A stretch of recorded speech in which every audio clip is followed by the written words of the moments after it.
This is Mr. Liu, and I'm going to review some key economic concepts in preparation for your final exam. The first concept is the concept of scarcity. I'll be reading a lot of the text that you'll see on my screen here, and that's because it's important to pick up on some of these important concepts, word specific. Scarcity.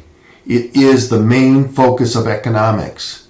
It's how we choose to allocate scarce resources to satisfy all possible desired uses. Opportunity costs. When we're talking about opportunity costs, this is often where you hear the concept of guns and butter. And what that essentially means is that we have a production possibility curve where there are trade-offs that must take place. So it is possible that if society chooses to produce more guns, then that means at the cost or the sacrifice of producing less butter. Okay? Number 3, factors of production. You should know that there are 4 factors of production. They are known as land, labor, capital, and entrepreneurship. They're also known as natural resources, human resources, capital, and entrepreneurship. These are the 4 inputs into production. Number 4. Now we're looking at market demand. Market demand will decrease if the price of supply, goods and services increases. This is known as an inverse relationship. Suppliers will produce more goods and services if consumers are willing to pay more, or if production costs were to decrease. Sometimes that production cost decreases as a result of new technology or a substitute good. But once again, the market demand will decrease as price increases, and the opposite is true, where demand will increase if prices decrease. Equilibrium, number 5. Equilibrium is also known as the market clearing price, is where supply and demand intersect. So you have a downward sloping demand curve and an upward sloping supply curve. Where the 2 lines intersect, that is known as market equilibrium. At that price, in theory, market should clear, so all inventory should be gone at that selected price. The shifts in supply and demand are impacted by externalities. Remember, externalities. For example, new technology, substitute goods, a complementary good or service, weather, disasters.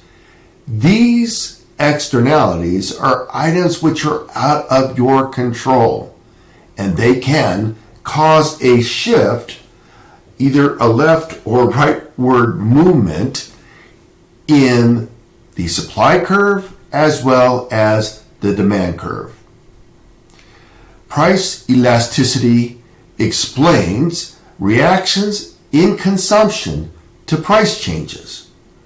Remember, with price elasticity, we use a simple formula that will take the new quantity demanded minus the original quantity demanded divided by the original quantity demanded. All of that divided by the new price minus the old price, or the original price, divided by the original price. Take that result, multiply it by 100, and that is a number that will give you the elasticity of demand. If the elasticity of demand is greater than 1, then you have an elastic product or service. If the result is less than 1, then you have an inelastic change. In other words, an example of an inelastic product would be something like insulin. Regardless of what price is charged for insulin, because it is considered a necessity for life, consumers will be willing to pay more for that product, even if money is scarce, because it is a necessity. If it stays at precisely 1, then that means it is known as unit elastic. Number 8, advertising. Advertising is used to increase awareness and affect or impact demand. Advertising is used to create brand loyalty. When brand loyalty exists, then consumers are less likely to react to changes in prices. So the idea behind advertising is to create demand, to create loyalty, so that despite price changes, consumers are loyal and will not switch brands. Diminishing returns. When we look at diminishing returns, this is when we are adding a factor of production which results in a smaller increase in the output. Diminishing returns. So we're given a fixed amount of resources, okay? For each incremental input, we see a declining or a diminishing return. Number 10, production function. This is equivalent to the maximum output or capacity from a given combination of factors of input. Okay, these factors of production. Number 11, market structures. The market structures describe levels of competition from perfect competition, no brands, everything is generic, everything is identical, prices are essentially the same because there is no distinction between products. So there are many, many competitors in perfect competition, and there are no distinctions between any of these products. 2, monopolistic competition, and that is considered imperfect competition, but it is better than the situation where you have perfect competition, which, by the way, does not exist. In monopolistic competition, you have similar products and services, but each are distinguished by a brand, okay? And there are situations where you have brand loyalty, and consumers will not switch, but they'll stay loyal to a particular brand. The next is known as an oligopoly. An oligopoly is where you have just a handful of large firms that control a market. They maintain a lot of market power, and typically the reason why an oligopoly exists is because there are enormous barriers to entry, meaning that the cost of getting into that business may be prohibitive to others. The amount of capital, equipment that's required to start that type of business may be too difficult for others to enter into that marketplace. Okay, moving on to number 13, monopolies. Monopolies can take and make a larger profit simply by charging higher prices and in some cases producing less output. And that is the advantage of a monopoly. Now, the role of government is to squash those market powers to increase or to promote more competition. And that's why we have antitrust laws. Antitrust laws such as the Sherman Act, the Clayton Act, the Federal Trade Commission was created also along with the Sherman Act to promote more competition and to squash anti-competitive behaviors. Externality. An externality is viewed as a type of input that is actually out of your control. And weather is a typical example of that. As an externality that is an act of God, if you will. It is out of your control, but it can impact supply and demand. Moving on to number 15, public goods. A public good is something that is made available to everyone, regardless of their ability to pay. And a public good should not be charged. It is a public good, and it should be made available to anybody, again, regardless of their ability to pay. Moving on to number 16, macroeconomic performance. How do we measure macroeconomic performance? We look at three different components. We measure GDP, or gross domestic product. We also look at unemployment and also inflation. Number 17, unemployment has only one official definition, and that is to be considered unemployed or part of the unemployment number. You must be 16 or older. You must be out of work. You must be actively seeking work and available to take a job. Number 18, your nominal income is the amount of income received at any given time measured in current dollars, whereas your real income is adjusted for inflation. It's the amount of income adjusted for inflation. Your real income could actually decrease when your nominal income is less than inflation.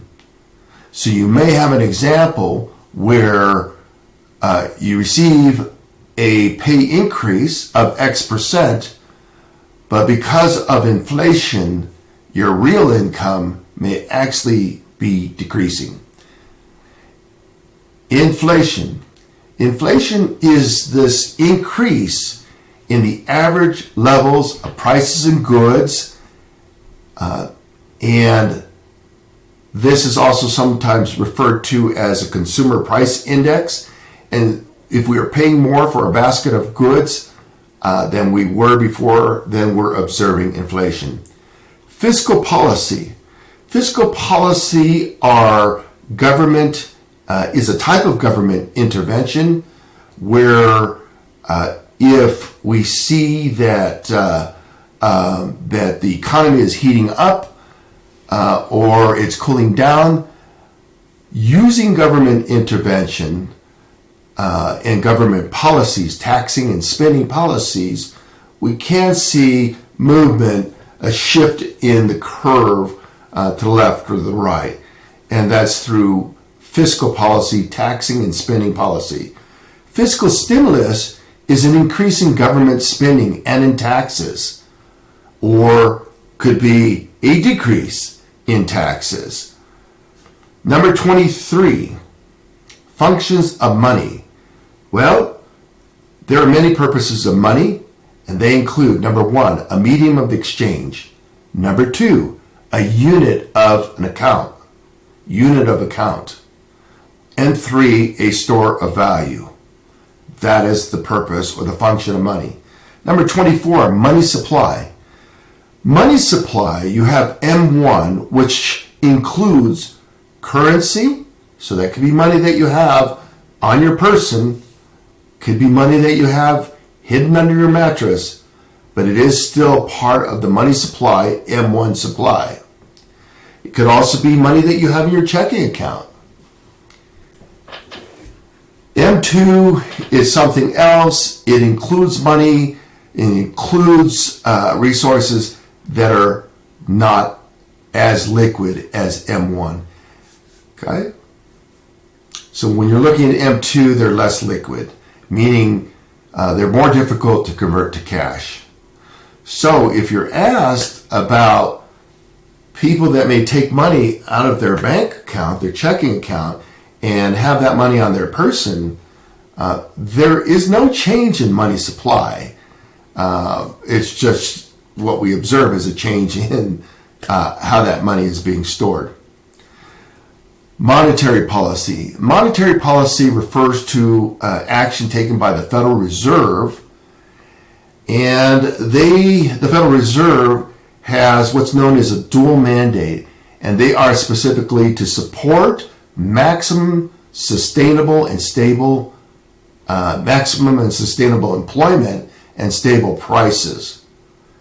And as you can read, this can be accomplished by buying and selling government bonds, changing the money supply. So when the government buys bonds, they infuse money supply, cash currency, into the money supply.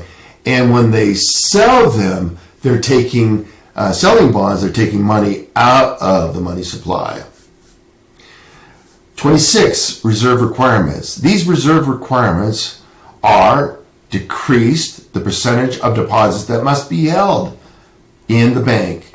It will increase the lending capacity of banks. Reserve requirements. So typically a bank is required to have on reserve at least 10% of all their deposits. And then in turn, they can take the rest of the money and loan that money out.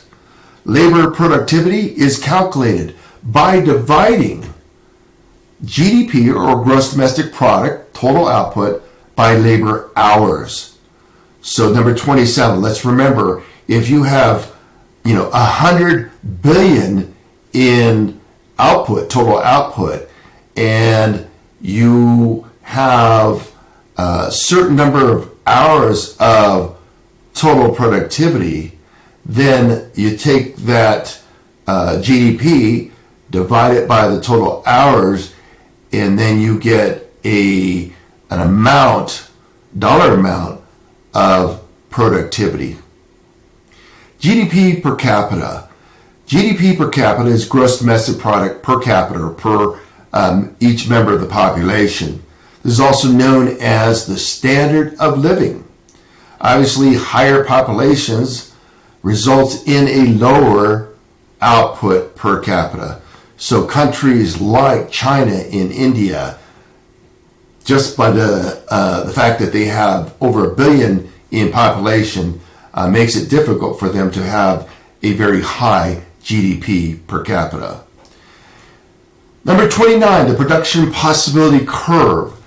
This PPC, or production possibility curve, describes the alternative combinations of final goods and services that could be produced in a given time period with all available resources and technology.